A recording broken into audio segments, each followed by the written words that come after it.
എല്ലാവർക്കും നമസ്കാരം. ഇന്നത്തെ വളരെ പ്രധാനപ്പെട്ട ഇൻട്രസ്റ്റിംഗ് ആയിട്ടുള്ള ഒരു ടോപ്പിക്കാണ് മുടി കൊഴിച്ചിൽ. പുരുഷന്മാരിലും സ്ത്രീകളിലും ഒരുപോലെ കഷ്ടപ്പെടുന്ന ഒരു പ്രശ്നമാണ് മുടി കൊഴിച്ചിൽ.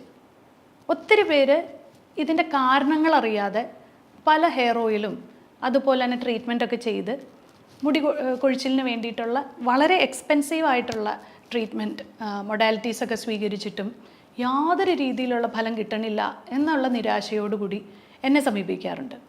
അപ്പോൾ ഇന്നത്തെ നമ്മളുടെ ടോപ്പിക്ക് എന്തുകൊണ്ടായിരിക്കും എന്നുള്ളതിനെ പറ്റിയും അതിന് പറ്റിയ കുറച്ച് സൊല്യൂഷൻസും ആയിരിക്കും ഞാൻ പറഞ്ഞുതരാം. ഞാൻ doctor Akhila Vinod, wellness OP centre, Yogashram, Palarivattom. അപ്പോൾ ആദ്യം നമ്മൾ ശ്രദ്ധിക്കേണ്ട ഒരു കാര്യം, ഞാൻ പല വീഡിയോസിലും ഞാൻ പറഞ്ഞിട്ടുണ്ട്, ഇതിൻ്റെ മൂലകാരണം എന്ന് പറയുന്ന മിക്കവരിലും ഒരു ഏകദേശം 80% പേരിലും കാണുന്നത് ഡെഫിഷ്യൻസീസാണ്. അപ്പോൾ ആണുങ്ങളിൽ യൂഷ്വലി അവർ ബ്ലഡ് ടെസ്റ്റ് ചെയ്യാനായിട്ട് ഉണ്ടെങ്കിൽ തന്നെ അവർ ടെസ്റ്റ് ചെയ്യുന്നത് വൈറ്റമിൻ ഡി. മാക്സിമം പോയി കഴിഞ്ഞാൽ അവർ വൈറ്റമിൻ ഡി മാത്രമേ ചെക്ക് ചെയ്യാറുള്ളൂ. പക്ഷേ ഇനി നെക്സ്റ്റ് ടൈം നിങ്ങൾ പോകുമ്പോൾ നിങ്ങളിലുള്ള തൈറോയ്ഡ് ഗ്രന്ഥികളുടെ ഒരു ഹോർമോൺ, അതായത് തൈറോയ്ഡ് പ്രൊഫൈൽ ഒന്ന് ചെക്ക് ചെയ്യുക, കൂടാതെ ഫെറിറ്റിൻ ചെക്ക് ചെയ്യുക, അതുകൂടാതെ വൈറ്റമിൻ ഡിയും കൂടി ചെക്ക് ചെയ്യുക. ഇതാണ് ഈ 3 കാരണങ്ങളാണ് പ്രധാനമായിട്ടും ഒരു ആളിൽ, അല്ലെങ്കിൽ ഒരു പുരുഷനിലായിക്കോട്ടെ സ്ത്രീയിലായിക്കോട്ടെ പ്രധാനമായിട്ടും കാണുന്നത് ഇതിൻ്റെ ഒരു ഡെഫിഷ്യൻസി മൂലമാണ്.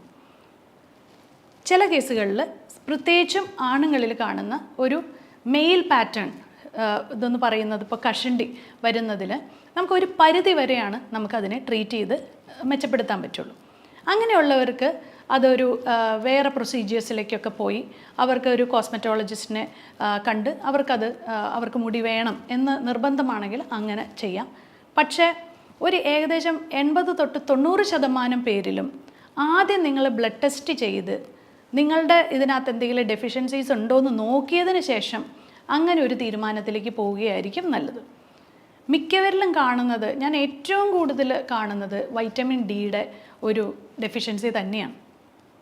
വൈറ്റമിൻ ഡി ചെക്ക് ചെയ്ത് കഴിയുമ്പോൾ അവർ യൂഷ്വലി കാണും ഒരു 20 to 30 ഒരു ഇൻസഫിഷ്യൻസി എന്നുള്ളൊരു രീതിയിലേക്ക്.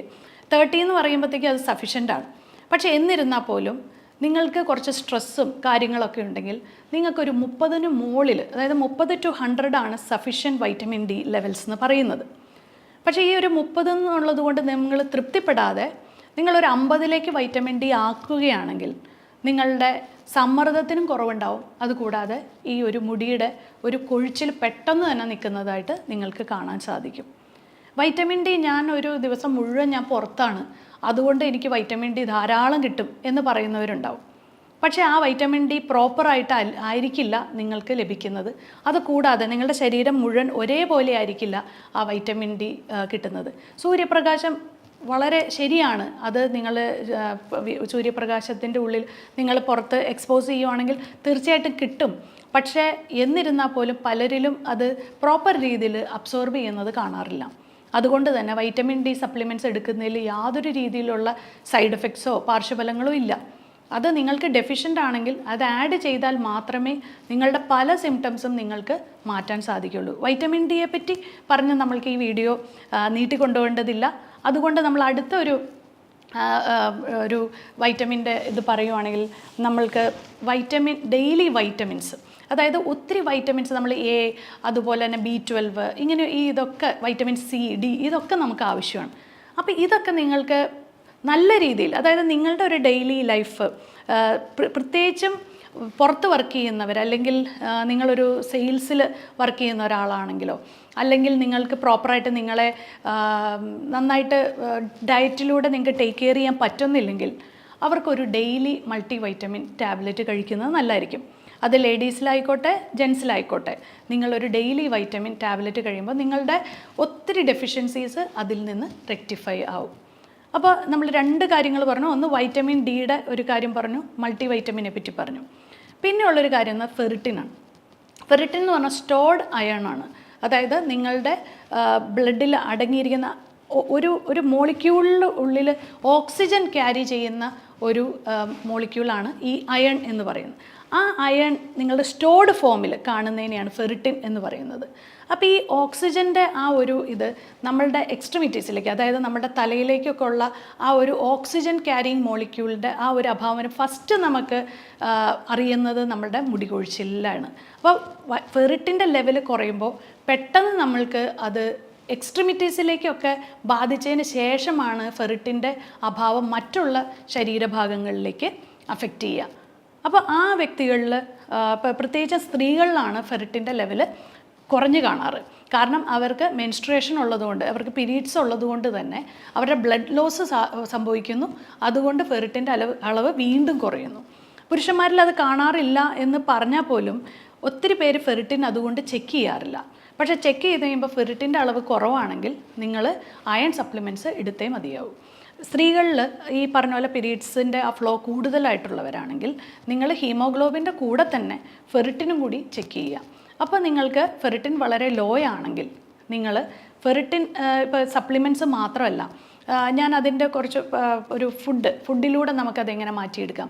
വൈറ്റമിൻ ഡി എപ്പോഴും സപ്ലിമെൻ്റാണ് ഞാൻ കൂടുതൽ സജസ്റ്റ് ചെയ്യാറ്. അതേസമയം നമുക്ക് അയൺ നമുക്ക് നന്നായിട്ട് കിട്ടാനായിട്ട് ബീട്രൂട്ട് പോലത്തെ വെജിറ്റബിൾസ്, അതുപോലെ തന്നെ പോമഗ്രാനൈറ്റ്. ഈ പോമഗ്രാനൈറ്റൊക്കെ ശരിക്കും പറഞ്ഞാൽ മാതള നാരങ്ങയൊക്കെ നിങ്ങൾ ഈ ജ്യൂസ് അടിച്ച് കുടിക്കാതെ 2 മാതള നാരങ്ങ അങ്ങനെ തന്നെ കഴിക്കുന്നതാണ് ഞാൻ കൂടുതലും പ്രിഫർ ചെയ്യുന്നത്. കാരണം ഇത് ജ്യൂസ് അടിച്ച് കഴിയുമ്പോഴത്തേക്ക് അതിൻ്റെ ഒത്തിരി പോഷകങ്ങൾ നഷ്ടപ്പെടുന്നുണ്ട്. അതുകൊണ്ട് നിങ്ങൾ മാതള നാരങ്ങ, ബീട്രൂട്ട്, ചീര ഇങ്ങനത്തെ സാധനങ്ങളൊക്കെ നിങ്ങളുടെ ഡെയിലി ഡയറ്റിലേക്ക് ഉൾപ്പെടുത്തുക. പിന്നെ കുറേ ടീനേജേഴ്സ് കംപ്ലൈൻറ്റ് ചെയ്യുന്നത് അവർക്കുള്ള മുടി കൊഴിച്ചിൽ. മിക്ക കുട്ടികളിലും നമ്മൾ കാണുന്ന PCOD പോലത്തെ പ്രശ്നങ്ങളാണ് ടീനേജേഴ്സിൽ കാണുന്നത്.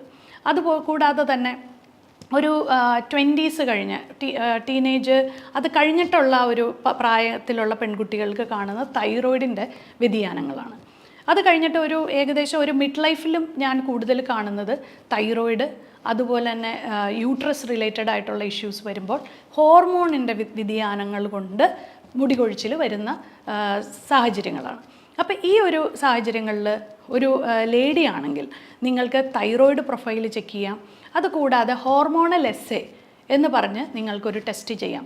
ആ ടെസ്റ്റിൽ നിങ്ങൾ പ്രൊജസ്ട്രോണും ഈസ്ട്രജനും ഒക്കെ മനസ്സിലാക്കി ഇതിനൊക്കെ ശേഷമാണ് ഇതിനകത്തൊന്നും നിങ്ങൾക്ക് യാതൊരു രീതിയിലുള്ള പ്രശ്നങ്ങളില്ല എന്ന് തന്നെ വയ്ക്കുക. നമ്മളപ്പോൾ വൈറ്റമിൻസ് ചെക്ക് ചെയ്തു, അതുപോലെ തന്നെ വൈറ്റമിൻസും മിനറൽസും ഒക്കെ ചെക്ക് ചെയ്തു, നമ്മൾ നല്ല രീതിയിലുള്ള ആഹാരം കഴിച്ചു, ഹോർമോൺസ് ചെക്ക് ചെയ്തു, എന്നിട്ടും നിങ്ങൾക്ക് യാതൊരു രീതിയിലുള്ള വ്യത്യാസങ്ങളില്ലെങ്കിൽ ഡെഫിനറ്റ്ലി ഏറ്റവും അവസാനം കൺക്ലൂഡ് ചെയ്യേണ്ടത് എന്താണ്? സ്ട്രെസ്.